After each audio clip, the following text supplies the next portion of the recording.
Bien, buenas noches, hermanos, sean todos muy bienvenidos. Me da mucho gusto que estén aquí y que podamos compartir la palabra en esta hora. Antes de estar en en el periodo navideño, estábamos desarrollando una serie que se titula Una carta con palabras de esperanza, y estábamos analizando la primera carta del apóstol Pedro. Y hay dos mensajes que todavía quedaron pendientes sobre esta serie, y los vamos a ver en esta semana, y la próxima semana vamos a ver el mensaje de cierre, y después estaremos iniciando una nueva serie los miércoles. Y el mensaje de hoy se titula Apacentando la grey de Dios. Y como le menciono, la primera carta del apóstol Pedro está próxima a terminar, y en una de sus secciones finales encontramos al apóstol Pedro cumpliendo con una instrucción que el Señor Jesús le dio muchos años atrás. Acompáñenme a ver esta instrucción que el Señor le dio. Vamos, por favor, al Evangelio de Juan, capítulo 21, versículo 15.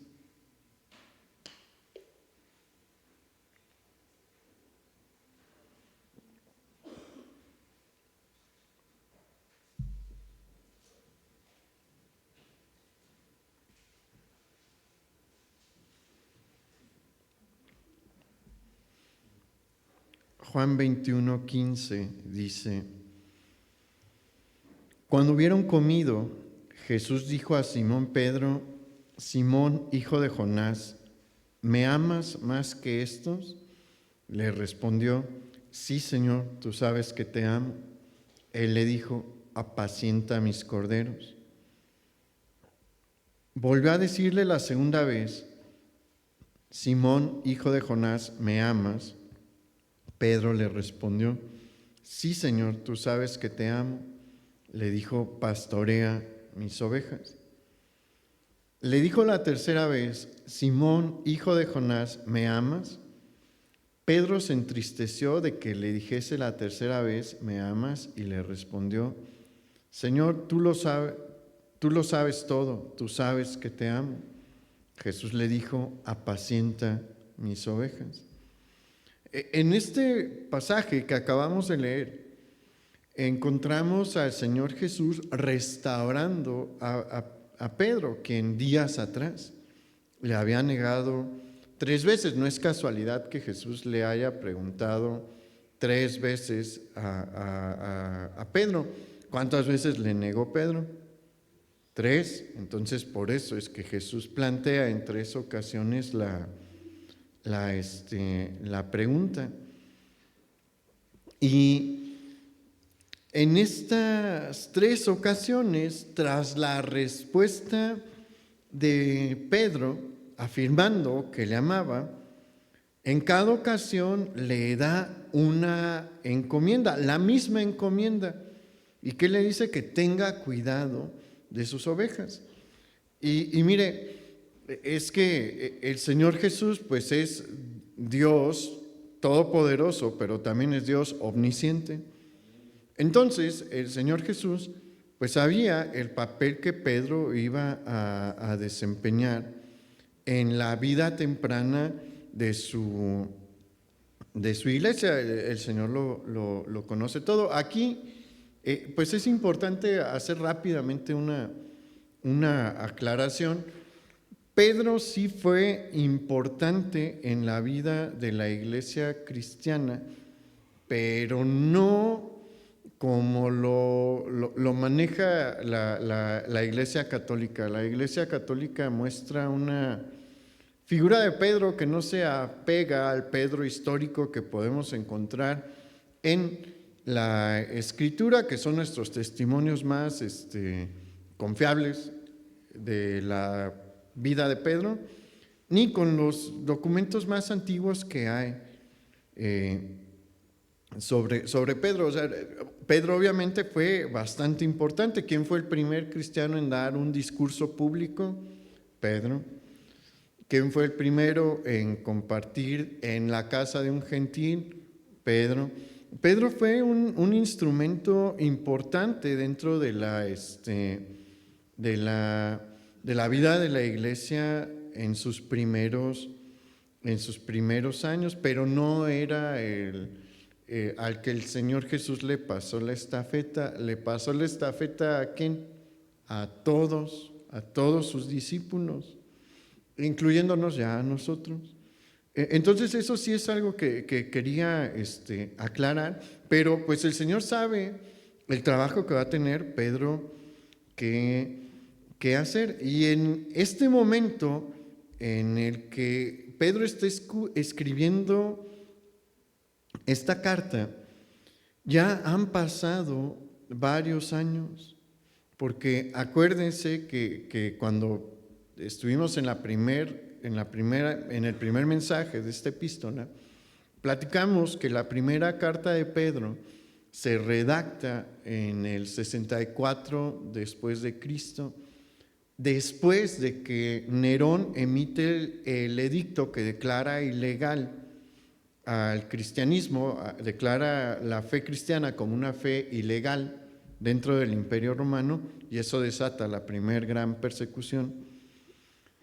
Han pasado aproximadamente 31 años desde que el Señor Jesús le da esta encomienda a Pedro hasta este momento. ¿Y sabe qué? Se han empezado a mover varias cosas. ¿Por qué? Porque Pedro entiende que ya no está tan joven. Él no sabe que sus días en la tierra pues ya son cortos. Él no sabía cuándo iba a morir, ¿no? Pero él muere en la persecución de Nerón. Y para este momento, Marcos o ya comenzó o está por iniciar su trabajo de recopilación de las memorias del apóstol Pedro. El Evangelio de Marcos se cree que fue un trabajo realizado por él, por Marcos, en el que se dedicó a consultar a Pedro y plasmar en papel y tinta las memorias más importantes de la vida y ministerio, muerte y resurrección de nuestro Señor Jesús. Y pues el Espíritu Santo mueve también al apóstol Pedro a... Acuérdense que alguien le ayudó ahí en la redacción, pero pues él es el que da el mensaje de la carta. Él redacta la carta y el que le ayuda, su secretario, pues le da ahí una manita de gato, ¿no?, a la gramática y al lenguaje, pero es el mensaje de Pedro, porque pues el tiempo está cerca y Pedro sabe cuál es la encomienda que le dio el Señor Jesús, de tener cuidado de las ovejas del Señor. Y por eso, acompáñame a Primera de Pedro, capítulo 5, versículo 1. Vamos a encontrar el siguiente texto en esta carta.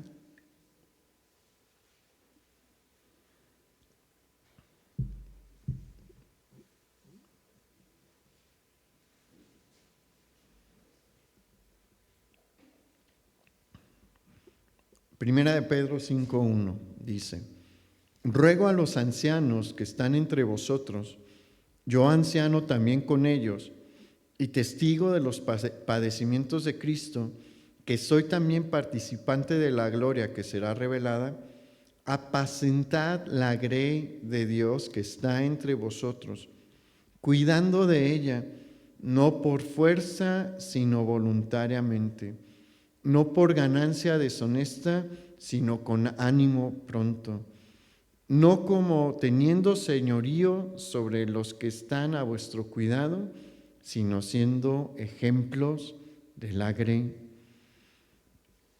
Entonces aquí vemos a Pedro dirigirse específicamente a los pastores y líderes de las congregaciones que están en esta región del Imperio Romano. Acuérdense que cuando estuvimos en la introducción mencionamos que la carta está dirigida a las iglesias que hay en el norte de Asia Menor. Entonces Pedro se está dirigiendo a los pastores y líderes y les está encargando que lo mismo que el Señor Jesús les encargó: apacentad la grey de Dios que está entre vosotros, cuidando de ella. Y aquí quiero hacer un comentario en medio del mensaje, porque puede que algunos digan, ay, pues este es el mensaje de los pastores, y ya se relajan en la silla y dicen, esto no va para mí. No, porque es un mensaje que está focalizado, sí, primordialmente a los pastores, pero también a todo el liderazgo de la iglesia. Y aquí es en donde quiero hacer el comentario, porque no es nada más para el pastor, ni para los ancianos de la iglesia, ni para los diáconos. El liderazgo que se está abordando aquí y abarca a toda persona que tiene una posición de líder en alguna de las actividades dentro de la iglesia, alguien que está en el servicio activo de la iglesia, y puede ir desde aquellos que hacen el aseo, a aquellos que reciben en la puerta, a aquellos que tienen la encomienda de ir y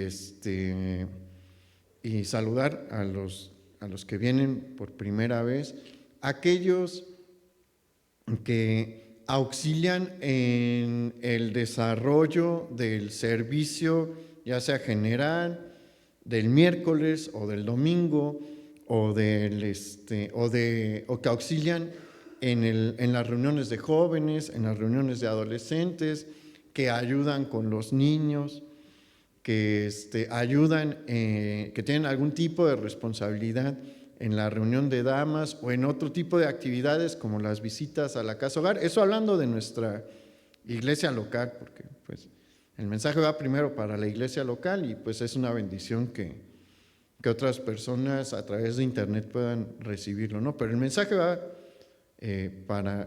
es dado para esta iglesia local.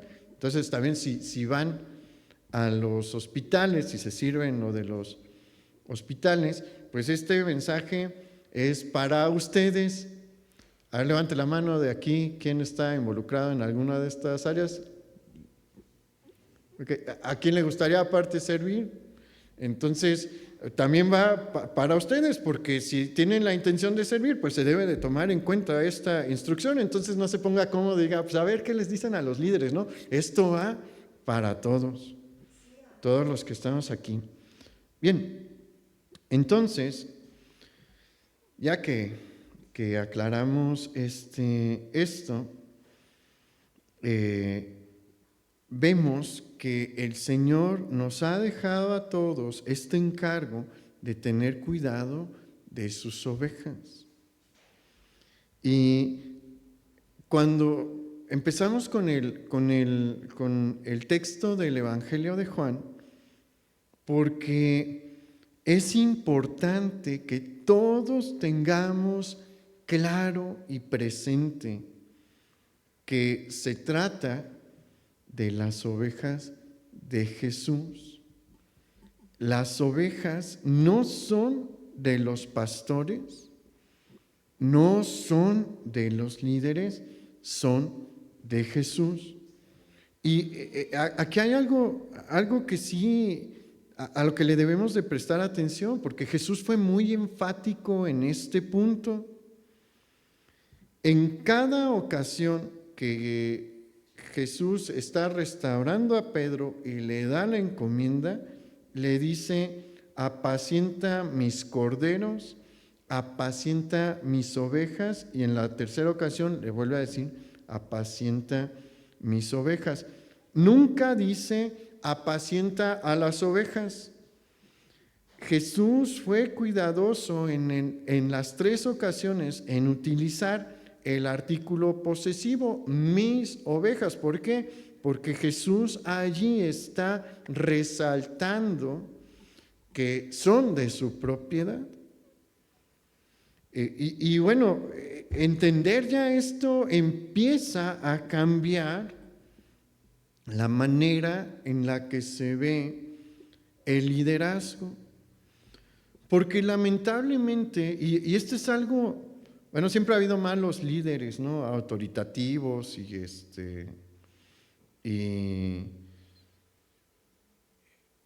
pues faltos de compasión, a veces, pues a veces déspotas, siempre los ha habido y hasta el fin de los tiempos los va a haber. Pero en la actualidad se ha hecho un énfasis en estas características de líder, ¿no? Y tristemente en la clase empresarial es algo que se presenta comúnmente. Se imponen líderes que son groseros, que ven a los trabajadores como propiedad, no como persona.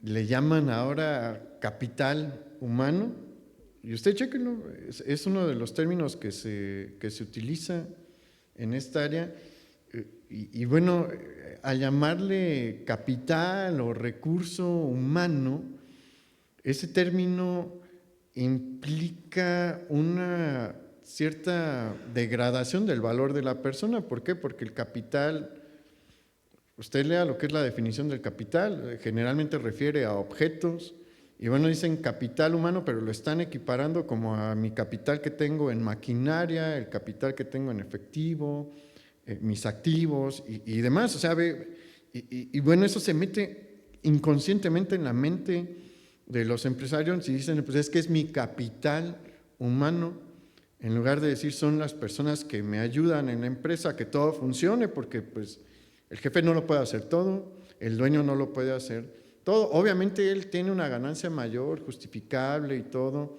porque él invierte su dinero y toma grandes riesgos, pero eso no implica que pueda tratar mal a las personas que están bajo su responsabilidad, porque a final de cuentas están bajo su responsabilidad.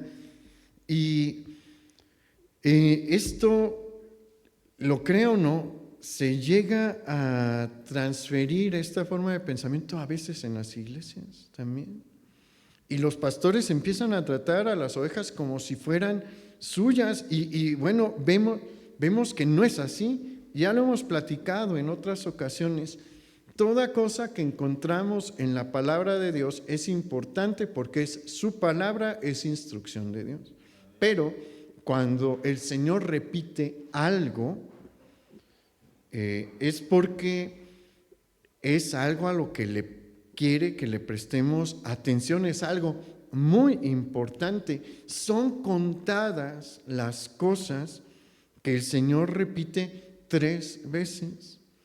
Y cuando el Señor repite algo 3 veces, es porque es de suma importancia, es que le tengo que prestar mucha atención. Entonces, si Él repite en 3 ocasiones que las ovejas son suyas, es porque va en serio, es porque no se me puede olvidar, es algo que no puedo ignorar, que de ninguna manera debo de ignorar.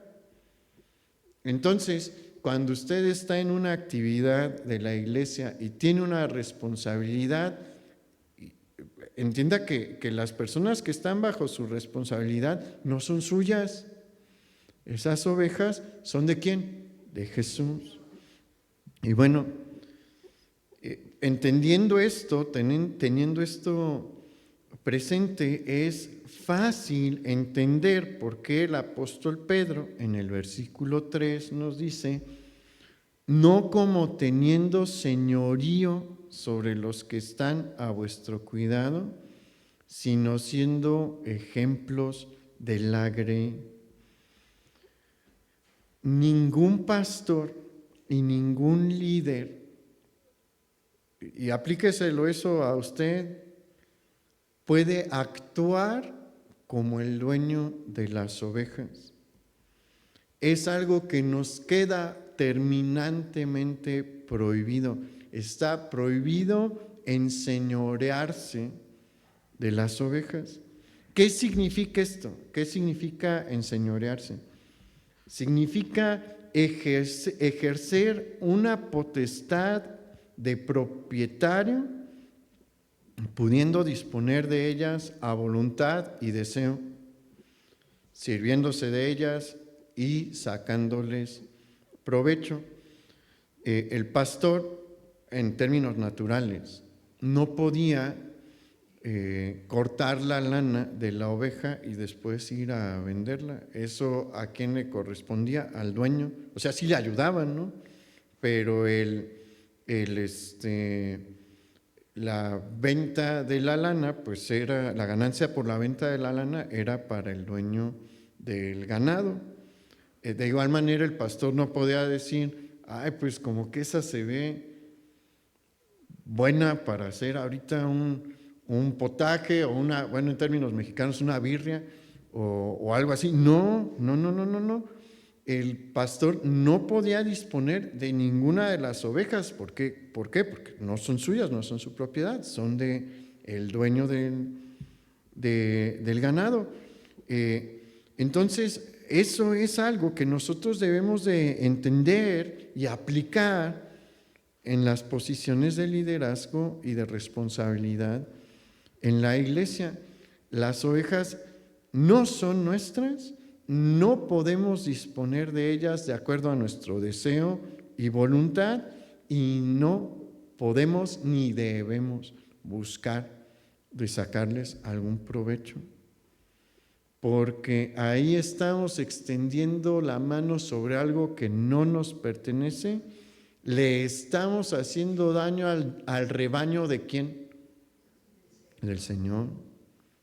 Pues eso es hacerle daño al rebaño del Señor. Ojo aquí, enseñorearse es una cosa muy distinta a ejercer la autoridad, porque el líder sí tiene una autoridad para corregir. Son cosas distintas. Aplicar la disciplina del Señor es una cosa muy distinta a enseñorearse. La disciplina se debe de aplicar porque si no, la ovejita que hace se pierde o se daña. Y bueno, a veces la disciplina que llegaba a aplicar el pastor era, pues no extrema, pero fuerte. Cuando hay una ovejita, bueno, en este tiempo, terca, lo que hacían los pastores era romperle una patita, fracturársela, la entablillaban para que volviera a sanar bien, que soldara bien el hueso, y se la cargaban en los hombros, porque de otra manera no entendía, y pues se quería ir al barranco, se quería ir al fango, o meterse en zonas donde probablemente había osos, leones y lobos. En el tiempo de Jesús había estos 3 depredadores en la zona de Israel, y pues se tenía que hacer. Son cosas distintas, ¿no? La cosa es que en esos casos el Señor luego es el que aplica ese tipo de disciplinas, pero sí las llega a aplicar, ¿eh? Yo conocí el caso, un amigo mío, a él le encantaba el motocross, y en lugar de ir a la iglesia se iba a las carreras de motocross a participar. ¿Qué cree que hizo Dios en una carrera? Le fracturó los 2 brazos, no más motocross, y fue que ya dejó esa actividad. Pero bueno, entendamos, una cosa es aplicar la disciplina, otra cosa es enseñorearse de las ovejas. En el versículo 2 se nos señala lo siguiente ahí en Primera de Pedro 5:5, no por fuerza, sino voluntariamente. Aquí es otra cosa importante a tomar en cuenta. Aquel que quiera servir y tener una responsabilidad dentro de la iglesia, en cualquiera de las actividades de la iglesia, debe de hacerlo de manera voluntaria. Y bueno, esto no se aplica tanto a los adultos, porque bueno, todos los adultos pues ya tenemos independencia y hacemos las cosas por nuestra propia voluntad, ¿no? Como señala aquí, pero sí aplica hacia los jóvenes. Y bueno, esto es algo también a mencionar en el caso de los padres. No busquen obligar a sus hijos a servir. Son cosas que deben de nacer desde su corazón. Cuando no hay un deseo en el corazón por servir, no se va a hacer bien. No se va a cuidar bien de la responsabilidad que se otorga. Y mire, si Dios no nos obliga a creer, mucho menos nos va a obligar a servirle. Entonces, todo servicio dentro de la obra de Dios debe de ser voluntario. En el mismo versículo 2 se nos instruye, no por ganancia deshonesta, sino con ánimo pronto. Y es que no es nada en la Escritura se presenta por casualidad. Nada en la Escritura se encuentra ahí para rellenar. Todo tiene un propósito en el mensaje de Dios. Y vamos a empezar con esta primera parte, lo que dice no por ganancia deshonesta. Aquel que quiere servir a Dios nunca debe de tener como motivación en su corazón el sacar algún beneficio material.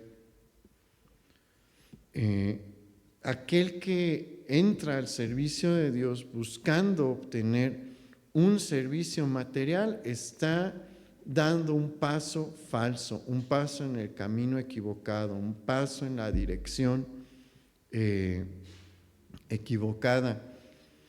Y bueno, tomar un camino equivocado lleva a un destino equivocado, que en estos casos siempre es un destino catastrófico. Entonces, aquel que quiere servir a Dios o aquel que está sirviendo a Dios debe de examinar esto constantemente en su corazón. El no buscar en el punto inicial servir a Dios para obtener una ganancia material, y si ya se está sirviendo, checar en el corazón que no se siembren ese tipo de semillas, porque el Señor siembra su palabra regularmente en nosotros, pero ¿sabe algo? El enemigo también está buscando sembrar cosas en nuestros corazones, y pues estas semillas también las puede regar por ahí, y es nuestra responsabilidad estar checando que no entren y empiecen a germinar.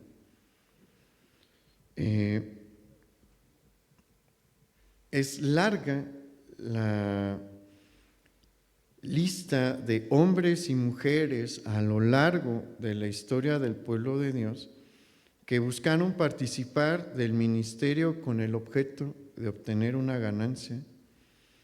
Y el Señor Jesús, vamos a ver ahorita, y el Antiguo Testamento también,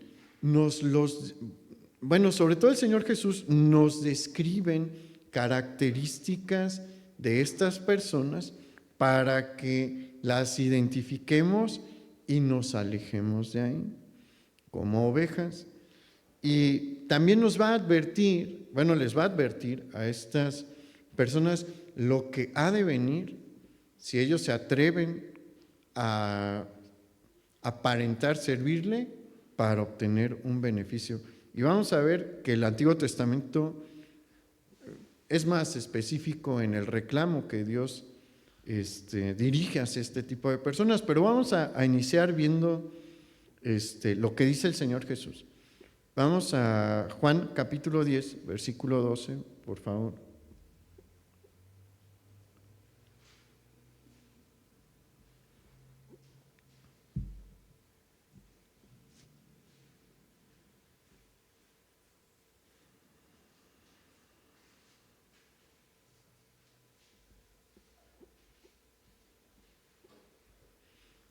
Juan capítulo 10, versículo 12 dice: ¿Más el qué? El asalariado, y que no es el pastor, de quien no son propias las ovejas, ve venir al lobo y deja las ovejas y huye. Y el lobo arrebata las ovejas y las dispersa. Así que el asalariado huye porque es asalariado y no le importan las ovejas. Esta es una característica que va a tener todo aquel que pretende ser un siervo del Señor, pero que lo que está buscando es tener una ganancia él mismo. Y se le llama aquí como asalariado, alguien a quien le pagan por cuidar a las ovejas. ¿Y qué es lo que encontramos aquí? Que nos dice que cuando viene el lobo, ¿qué hace? Huye, se va, no las defiende, no las atiende, no las cuida, no le interesa las necesidades que puedan tener, no le interesan los peligros a los que puedan estar expuestos, y cuando siente que su interés está de por medio, ¿qué hace? Se va. No le importa. Entonces, cuando nosotros vemos ese tipo de actitud, pues debe de ser un foco rojo para nosotros. Nada bueno vamos a recibir en ese lugar. Ahora vamos a Mateo capítulo 23, versículo 14.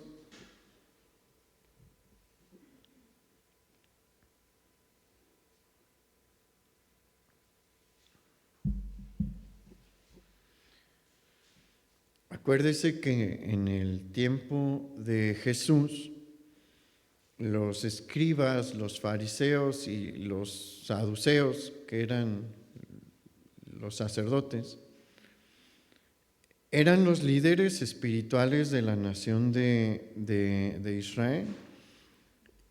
Y bueno, había algunos casos del grupo de los fariseos que sí eran siervos genuinos del Señor, pero la gran mayoría no. Y vea lo que el Señor Jesús le dice aquí a estos líderes espirituales del pueblo de Israel en el primer siglo después del nacimiento de Jesús. Ay de vosotros, escribas y fariseos hipócritas, porque devoráis las casas de las viudas y como pretexto hacéis largas oraciones, por esto recibiréis mayor condenación. Vamos a encontrar en este tiempo que pues era una práctica relativamente común que algunos fariseos buscasen sacar ventaja de personas vulnerables como lo eran las viudas. Obviamente, viudas acaudaladas, viudas con recursos, no les interesaban las viudas que no tenían pues dinero, ¿no? ¿De dónde sacar? ¿Y qué hacían con estas personas? Aquí nos dice el Señor Jesús, usa la expresión, devoráis las casas de las viudas. ¿Qué significa esto? Ustedes buscan sacarle todo el provecho posible y a veces las dejaban en las ruinas. Y mire, lamentablemente hay líderes espirituales el día de hoy que eso hacen con sus congregaciones y buscan exprimirles todo el dinero que sea posible. Y no lo utilizan para la gloria de Dios, lo utilizan para la gloria propia y para sus comodidades, pero lo disfrazan todo con tintes espirituales. Y eso está mal, es algo que no le agrada al Señor Jesús. Por eso nos deja hay más, pero no puedo detenerme en esto, porque hay más que abordar del mensaje de Pedro. Pero estos son focos de alerta que nosotros debemos de tomar en cuenta. Cuando vemos este tipo de actitud en un líder espiritual, algo está mal, ¿qué debo de hacer? Irme de ahí. Porque si no, ¿qué va a pasar? Me van a dejar expuesto al peligro o me van a devorar, van a sacarme todo lo que puedan. Y el Antiguo Testamento, como le decía, muestra los fuertes reclamos que Dios tiene sobre aquellos que, ocupando un lugar de liderazgo espiritual, se enriquecen y sacan provecho de sus ovejas. Acompáñenme a ver vamos a ver dos nada más. Vamos porque hay varios, pero estos son los que sentí mencionar. Vamos a Jeremías capítulo 23, versículo 1, por favor.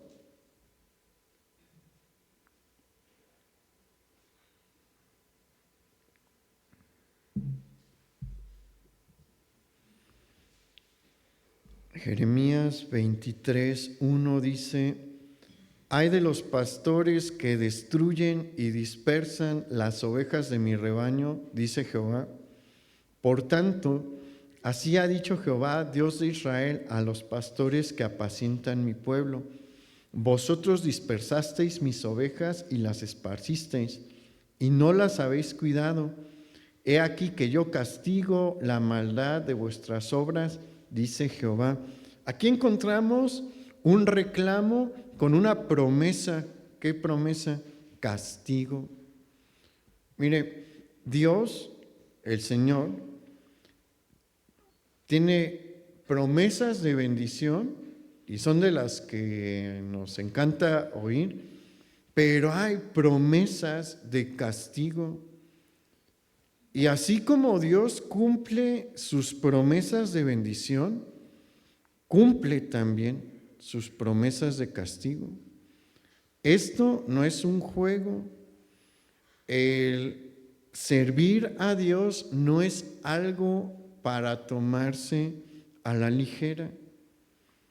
Vamos a Ezequiel, por favor, capítulo 34, versículo 2.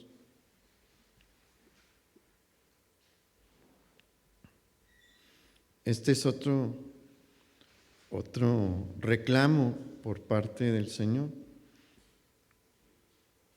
Ezequiel 34, 2 dice: Hijo de hombre, profetiza contra los pastores de Israel, profetiza y di a los pastores: así ha dicho Jehová el Señor, ay de los pastores de Israel que se apacientan a sí mismos. ¿No apacientan los pastores a los rebaños? Coméis la grosura y os vestís de la lana, la engordada degolláis, mas no apacentáis a las ovejas. Y no es sabio ni educado tampoco dar nombres, pero no es difícil encontrar a personas que son así el día de hoy. Tristemente muchos han visto en el ministerio una manera de lucrar y de llevar una vida cómoda, justo como lo menciona aquí el profeta Ezequiel, y pobres de las ovejas que caen en manos de estos hombres y de estas mujeres, porque ¿qué hacen? Toman su lana y cuando ven la oportunidad y ven el atractivo, toman su vida, alegóricamente, ¿verdad? Pero lo que pueden hacer es tomar sus bienes, aprovecharse de ellos, explotarlos. Y como podemos ver, hay un patrón. Nunca estas personas se encargan de cuidarles espiritualmente. Porque son personas inteligentes las que hacen este tipo de personas, y a los que tienen dinero los traen aquí. Y que te atiendan y que te llamen el día de tu cumpleaños y que cuando no vas te llamen por teléfono, no significa que están teniendo cuidado de ti. Es una atención que sí debe de hacer el líder, sí debe de hacer el líder. Lo de los cumpleaños, honestamente, llegan puntos en los que se vuelve bien difícil, porque si son muchos, acordarse de todos los cumpleaños está difícil. Pero bueno, son atenciones que sí se debe de tener por parte de liderazgo, pero el verdadero liderazgo va a mencionar también las cosas que están mal. Si se está realizando una conducta que ofende a Dios, el que está verdaderamente funcionando como un líder de Dios va a acercarse y va a decir, ¿sabes? ¿Estás haciendo esto que ofende a Dios? Y se tiene que corregir. No lo va a pasar por alto, pero ¿qué hacen este tipo de personas? Pues les dice, como él trae mucho dinero, ofrenda bien, tiene recursos, o ve el potencial de una buena ofrenda por ahí cuando se ocupe, dice, pues no voy a ver lo que hacen, ¿no? Que haga lo que quiera. Ya en pláticas así casuales le puedo mencionar algo, ¿no? Pero no confronta una conducta inmoral. Eso no es apacentar a la grey, eso no es tener cuidado de las ovejas. La oveja que es verdaderamente atendida, como el Señor señala, es sacada del peligro o se intenta sacarla del peligro. ¿Cuál es nuestro peligro más grande? El pecado. No hay un peligro en el que estemos los hijos de Dios más grande que el pecado. El pecado generalmente genera daños que las personas no calculan. Eso es algo que les digo constantemente a los jóvenes. El pecado siempre te lleva más lejos de lo que tú querías ir. El pecado siempre te hace más daño del que tú estabas calculando. Entonces, por eso, esta es una característica del buen liderazgo. El buen liderazgo va a buscar sacar a la oveja del peligro. ¿Ha visto el cayado que tiene como una curvatura? Es para ponérselo en el cuello y jalarle a la distancia. Y mire, quiero que vea la sentencia que Jesús, el dueño de las ovejas, pronunció en contra de este tipo de líder. Vamos a Mateo capítulo 23, versículo 34.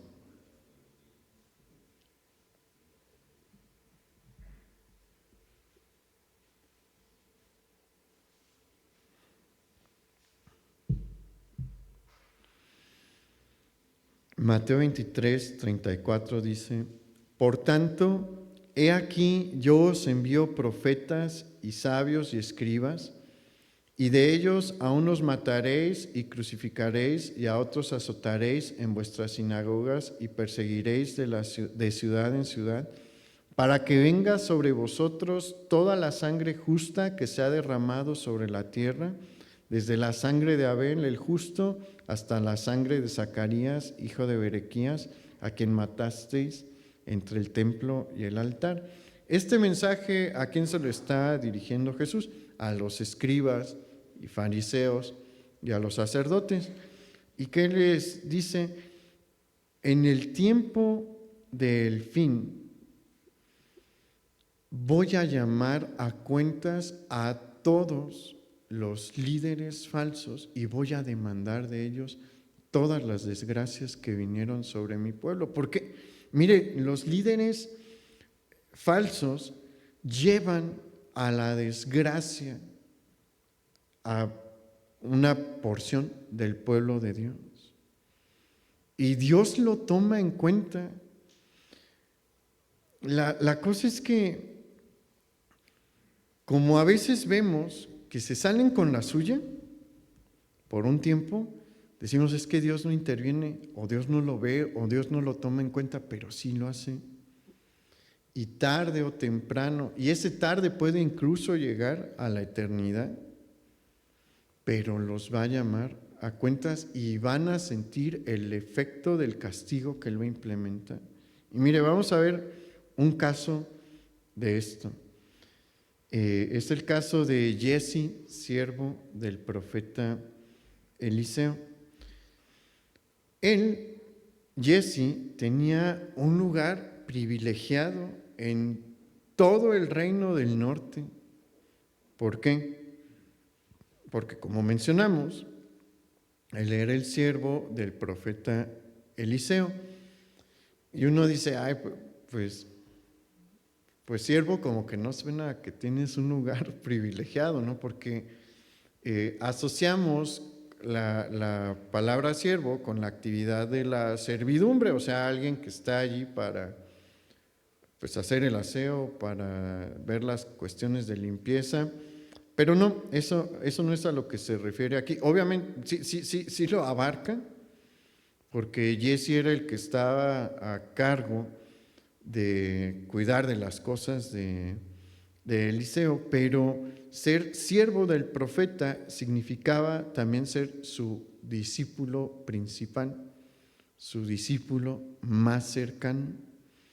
Había muchos que eran discípulos de los profetas, pero cuando se menciona, como en el caso de Jesse, el siervo del profeta, significa que era el que vivía con el profeta, estaba en su casa. ¿Se acuerda? Eliseo fue el siervo de Elías. ¿Por qué? Porque era su discípulo principal y era el que iba a ser su sucesor. Entonces, él tenía este lugar privilegiado. Hay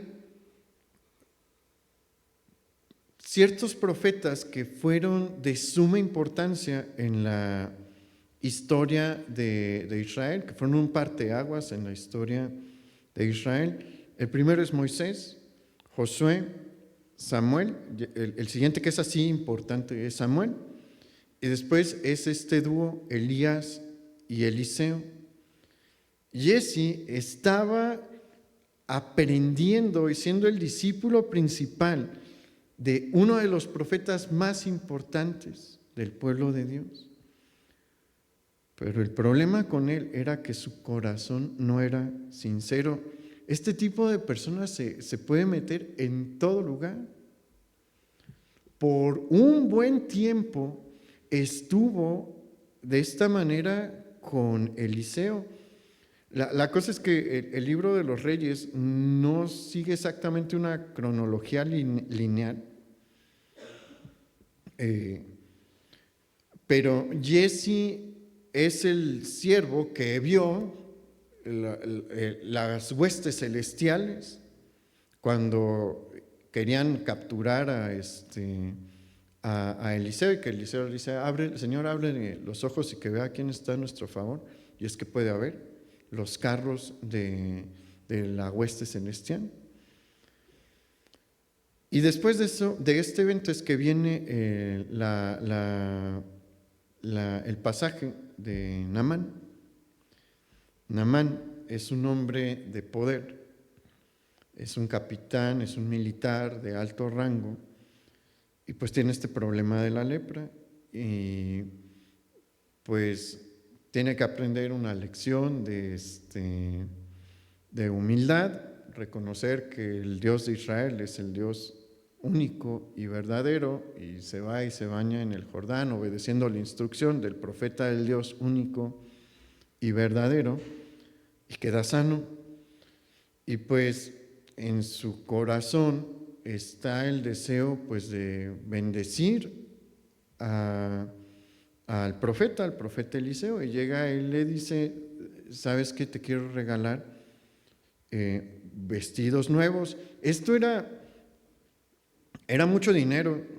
el vestido en este tiempo, si ahorita cree que vestirse sale caro, en este tiempo era más, porque le aseguro que usted tiene más de 20, 30 prendas en su casa, y estoy con una mano muy bajita. En este tiempo las personas acostumbran a tener 2, tal vez 3, porque es muy caro el hacerse de vestidos. Y bueno, Naamán no viene con cualquier tipo de vestido, viene con vestidos propios de la realeza, de la nobleza, y le dice, te los quiero regalar, y también tengo unos talentos de plata, te los quiero regalar. No como pago, sino como una muestra de gratitud. Pero Eliseo sabe cuál es su papel, sabe lo que Dios quiere. Hay otras ocasiones en las que los profetas pues sí aceptaban alguna dádiva. ¿Se acuerda? Es Sunamita. ¿Sí? Le dice, te quisiera preparar un cuarto aquí, pues para que lo consideres como tu casa cuando pases por aquí. Eliseo no le dijo no, dijo pues, gracias. Pero aquí era una situación particular. Dios le estaba dando un mensaje a Naamán, le estaba diciendo, yo no soy como lo que tú ves en la religión pagana, yo no cobro por hacer milagros, mis milagros los doy por gracia. Entonces Eliseo sabía que ese mensaje era el que Dios le quería dar a Naamán. Le dice, no se ocupe, vete en paz. Y cuando Jesse ve eso, dice, híjole, no, acabamos de dejar ir la oportunidad de nuestras vidas, porque un ciclo es una cantidad de plata fuerte. Los vestidos que ellos que traía Naamán, la gente común probablemente en toda su vida jamás iba a poder ahorrar lo suficiente para pagarlos. Y sale lo que hay en su corazón. Y acompáñame a 2 de Reyes, capítulo 5, versículo 21.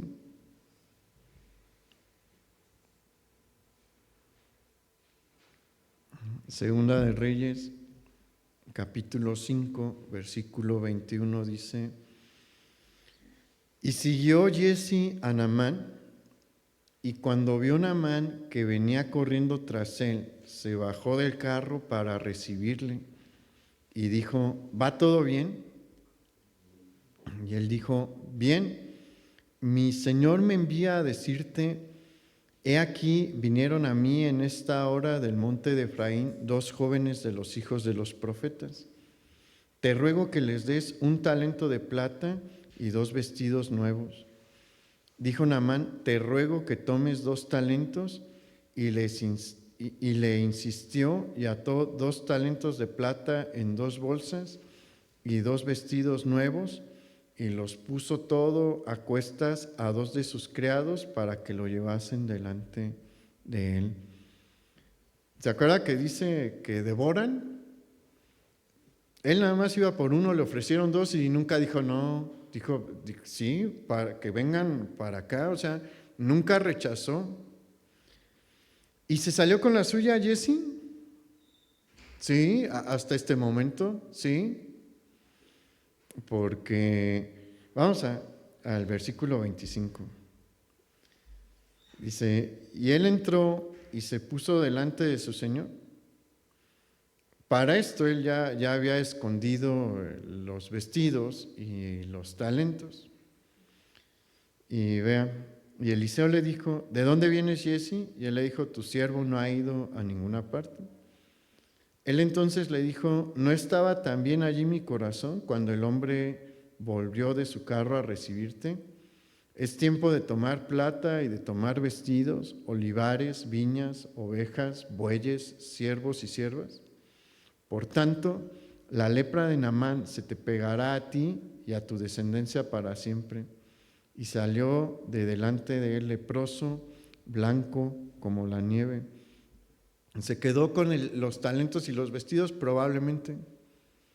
Se salió con su ganancia, pero Dios lo vio y envió un castigo gravísimo por lo que había hecho, porque tener lepra era estar condenado a muerte, y a una muerte lenta, aislado completamente.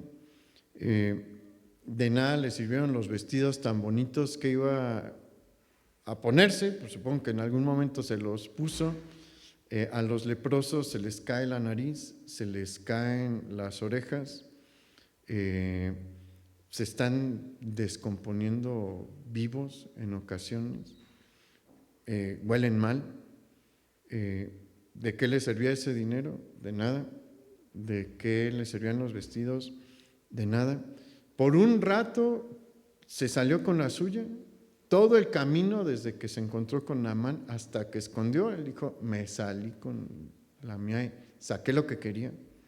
Y así va a pasar con aquellos que como él tienen un corazón para la ganancia y no para Dios. Por un rato va a parecer que se salen con la suya, pero todo lo que hacen, Dios lo ve. Eso es bien importante que veamos la respuesta. Eliseo dice, ¿no estaba también allí mi corazón? Eso no implica nada más que, o sea, no estaba Eliseo sintiendo las cosas. El Espíritu Santo le estaba mostrando a Eliseo todo lo que estaba pasando. Dios lo ve todo, se da cuenta de todo. Y por eso es que deberíamos de tener un profundo temor y respeto por su obra y el cuidado de sus ovejas. Bueno, hemos visto todas estas cosas negativas, pero el versículo 2 también, el que estábamos leyendo en 1 de Pedro 5, nos dice que el servicio se debe de hacer con ánimo pronto. ¿Qué significa esto? Que debemos de tener un corazón dispuesto a hacer el trabajo que se requiere cuando se requiere. Mire, el ministerio y el servicio a Dios no son descritos jamás como trabajos sencillos o como actividades sencillas. El pastoreo natural no es sencillo. En el tiempo de Jesús, los pastores tenían que salir con las ovejas varios meses. En los meses en los que había campo, en los meses pasto en el campo, en los meses de lluvia, ellos tenían que estar ahí con las ovejas. Eran los meses en los que había que estar alerta. Le garantizo que cuidar 50, 60, 70, 100 ovejas no es fácil. Y eventualidades hay todos los días y se tienen que abordar cuando, en el momento. Si una oveja se está metiendo en una parte peligrosa, ¿qué hay que hacer? Córrele y no dejes que continúe por allí. Y así es el pastoreo y el liderazgo en la iglesia también. Hay problemas seguidos que se deben de abordar en ese momento y se debe de tener este ánimo pronto para hacerlo.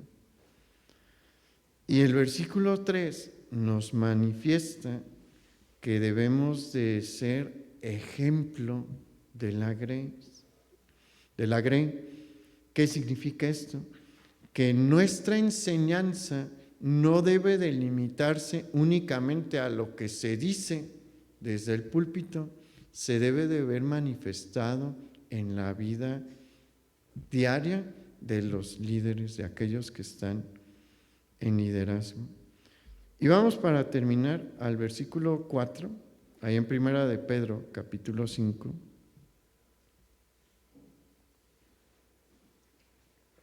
Porque sí hemos descrito un trabajo complejo, o sea, el trabajo del pastor y de los que están en una posición de liderazgo y de responsabilidad es complejo, sí lo es. Es un trabajo de todos los días y de todas las horas, pero si tiene una recompensa no material. Aquí nos van a decir cuál es el apóstol Pedro nos dice cuál es la recompensa. Es una recompensa grande, mire. Primera de Pedro, capítulo 5, versículo 4. Y cuando aparezca el príncipe de los pastores, vosotros recibiréis la corona incorruptible de gloria.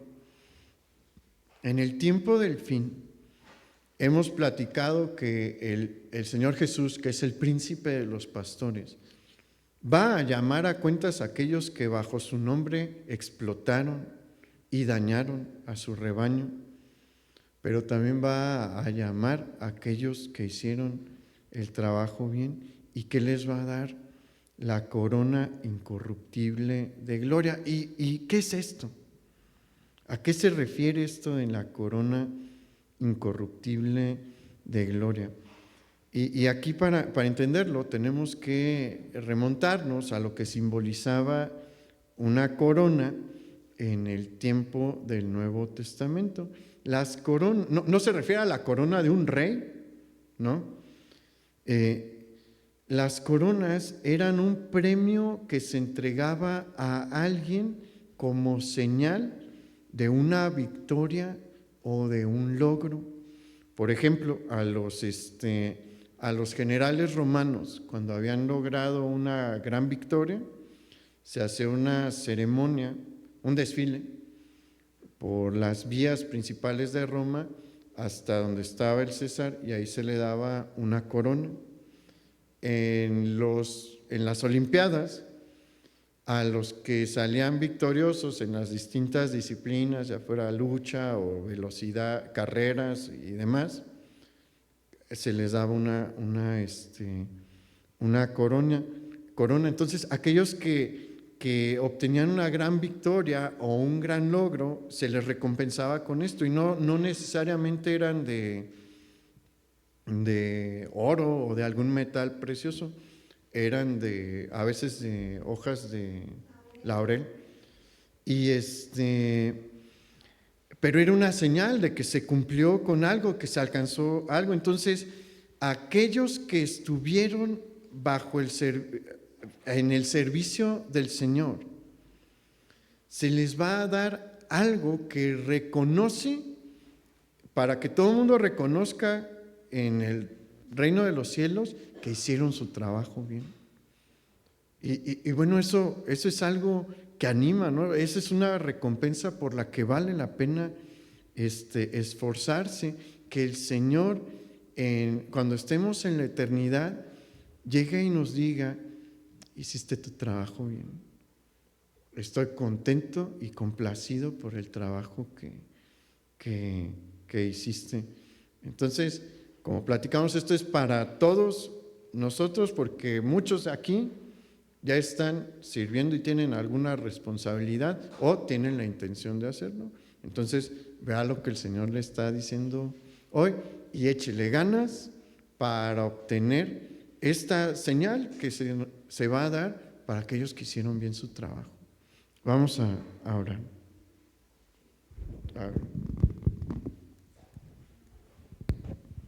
Antes de irnos, Erika y Raúl, ¿quieren pasar, por favor? Vamos a orar.